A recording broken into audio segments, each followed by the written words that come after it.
Hey, I'm Dr. Alden Rook, Chief Analyst at NOCTEM.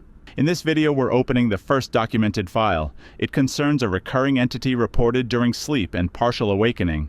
The case is cataloged as NEF-001. Designation: the crawling woman. Impact class: intrusive. Status: active, recurring. Primary domain of manifestation: indoor residential environments. Documented activity is restricted to floor-level zones, including spaces beneath beds, low furniture, sofas, and stair landings. This file contains consolidated observations from multiple unrelated subjects. The entity remains under active review. Before we get into details, here's the short version: what this thing is, and why it matters. The crawling woman is a recurring humanoid entity reported during sleep and near-sleep states. Manifestation occurs exclusively at floor level, most commonly from beneath nearby furniture. Subjects consistently report awareness while the body remains immobile. Direct observation accelerates escalation. Avoidance and immobility reduce severity, but do not terminate exposure. Limited physical carryover has been documented following multiple episodes. The entity does not pursue subjects immediately. Its behavior suggests sustained proximity rather than direct attack. Repeated exposure correlates with increased frequency and faster onset. To understand how serious this case is, we need to place it inside our classification system. Classification overview. Impact class: intrusive. Behavior profile: persistent proximity entity. Sleep interaction: active. Physical carryover: documented. Minor to moderate severity. Visibility in waking state: rare, but confirmed. Containment type: procedural. Reliability assessed as low. No permanent suppression method has been identified. Now to the part most subjects remember first: what it looks like when it finally becomes visible. The entity presents as a pale female humanoid of adult proportions. Movement is exclusively quadrupedal. In all recorded cases, the entity moves on all fours.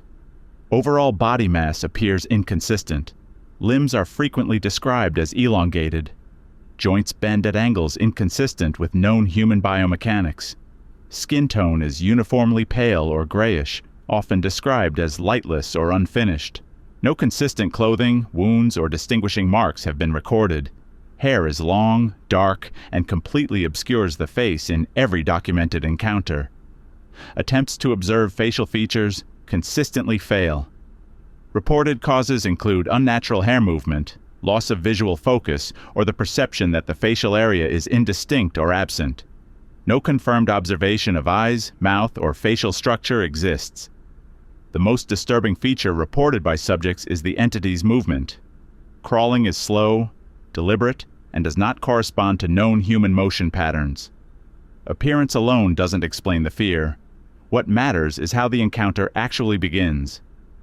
Primary manifestation occurs during sleep onset, REM intrusion, or partial awakening with preserved awareness.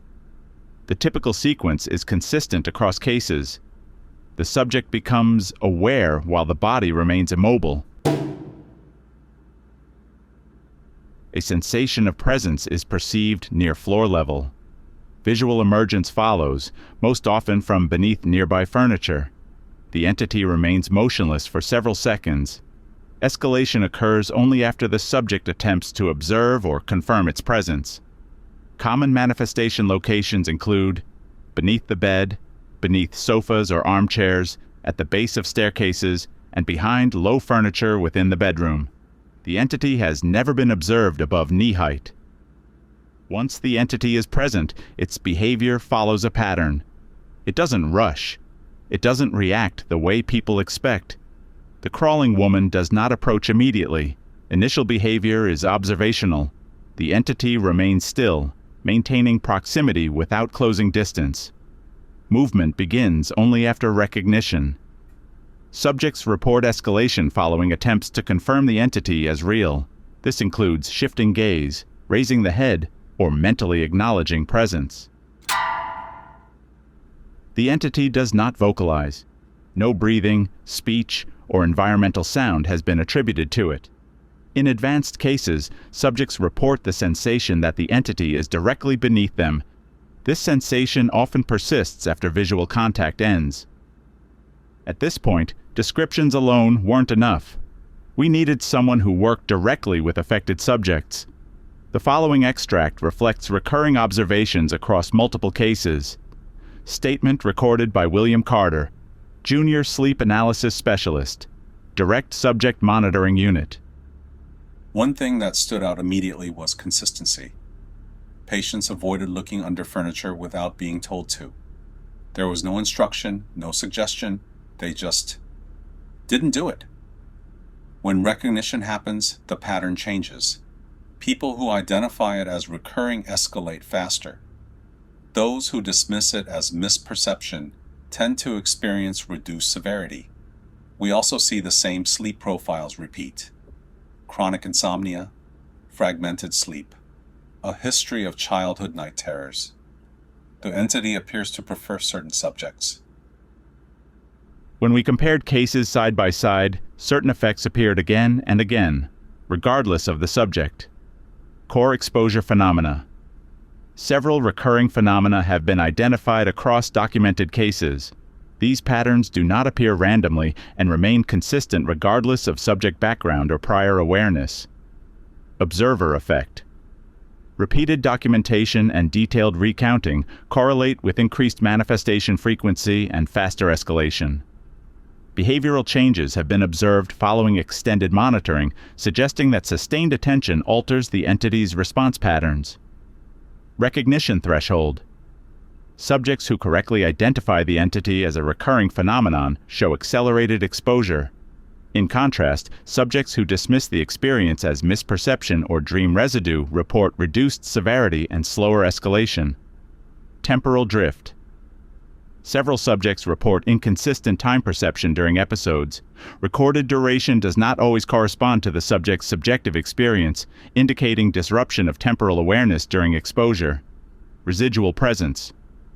Post-exposure sensations frequently include the persistent feeling that something remains beneath nearby furniture. This residual presence is not consistently visual and is often described as spatial rather than perceptual. Subject compatibility. The entity demonstrates a preference for subjects with prolonged sleep fragmentation, chronic insomnia, or a documented history of childhood night terrors. No single demographic factor has been identified as determinative. Silent rules. Across unrelated cases, subjects independently avoided looking directly under furniture without prior instruction. This behavior suggests an intuitive response rather than learned avoidance. Post-exposure markers. Symptoms reported outside the sleep cycle include unexplained bruising on shins, ankles, or wrists. Subjects also report soreness consistent with sustained pressure rather than impact, superficial scratch-like marks without skin breakage, and localized numbness lasting several hours. Incomplete containment. Procedural avoidance reduces manifestation frequency and slows escalation. However, these measures do not eliminate entity presence. Containment remains incomplete. Interaction rules have been established based on recurring outcomes across cases. The following actions consistently escalate exposure: attempting to see the face, raising the head or torso, tracking the entity's movement, reaching limbs toward the floor, mentally labeling the entity as human or hostile. The following actions reduce severity but do not terminate manifestation: keeping gaze fixed above floor level, remaining completely still, controlled, steady breathing, focusing attention on ceiling or upper wall corners. These actions delay escalation. They do not end exposure. Exposure doesn't always end the same way. Outcomes vary, but patterns remain. Mild cases include chronic fear of low spaces and disrupted sleep cycles. Moderate cases involve recurring paralysis episodes, physical aftereffects, and persistent anxiety linked to floor-level perception. No confirmed fatalities have been attributed directly to this entity. Secondary injuries related to panic responses have been documented. To understand how this entity affects individuals over time, we reviewed a sample of documented patient attachments. These cases represent varying exposure durations and different stages of escalation. Patient attachments. Initial sample: NP-014. Status: active. Exposure duration: 7 months. Notes: Entity appears exclusively under bed. Physical markers confirmed. NP-033. Status: withdrawn. Exposure duration: 2 years. Notes: subject refused further monitoring following waking state sighting. NP-058. Status: stable. Exposure duration: 5 months. Notes: symptoms reduced after adherence to avoidance protocol. In addition to clinical data, limited audio material has been approved for review. The following extract was recorded after a monitored episode and has been anonymized. I didn't see it at first. I just knew it was under the bed. Even after I woke up, it felt like something was still there. Like the room didn't reset. Time didn't make sense. I thought minutes had passed, but the clock said seconds. Later that day, I noticed bruises on my ankles and wrists. They didn't hurt. I don't remember anything touching me. This account aligns with previously documented patterns. Residual presence, temporal distortion, and minor physical carryover occurred without direct interaction. No conscious contact was reported or recalled. Several attempts were made to reduce or stop exposure. None produced a permanent result. Sedative medication reduced episode frequency, but increased intensity when manifestation occurred. Sleep deprivation delayed exposure temporarily, followed by stronger recurrence. Lucidity training consistently increased escalation risk. Psychological therapy reduced panic response, but did not prevent manifestation. Procedural avoidance remains the only method associated with symptom reduction. No treatment has resulted in permanent cessation. Prognosis based on current data, long-term outlook remains unclear. Stabilization is possible. Resolution has not been observed. Historical timeline reports matching this entity didn't start with us. Pre-NOCTEM observations include scattered reports in sleep clinics describing a woman under the bed, commonly attributed to sleep paralysis. First internal documentation occurred after repeated matching descriptions across unrelated subjects. NEF-001 was opened following pattern confirmation. Reclassification occurred after verification of physical carryover effects. Impact class was elevated to intrusive. Cross-references. Cross-references remain under review. Possible relation to future floor-level proximity entities has been noted. Overlap exists with low-height manifestation patterns observed in separate files. Despite extensive documentation, key questions remain unanswered. Why the entity never manifests above floor level. Why facial observation appears consistently impossible. Whether physical effects are intentional or incidental. Whether waking state visibility indicates early escalation toward a higher impact class. No confirmed fatalities have been attributed directly to this entity. Physical carryover remains limited but persistent. Waking state visibility is rare and remains under active review. Containment procedures reduce severity, not presence. Recognition continues to alter behavior. Documentation itself remains a variable.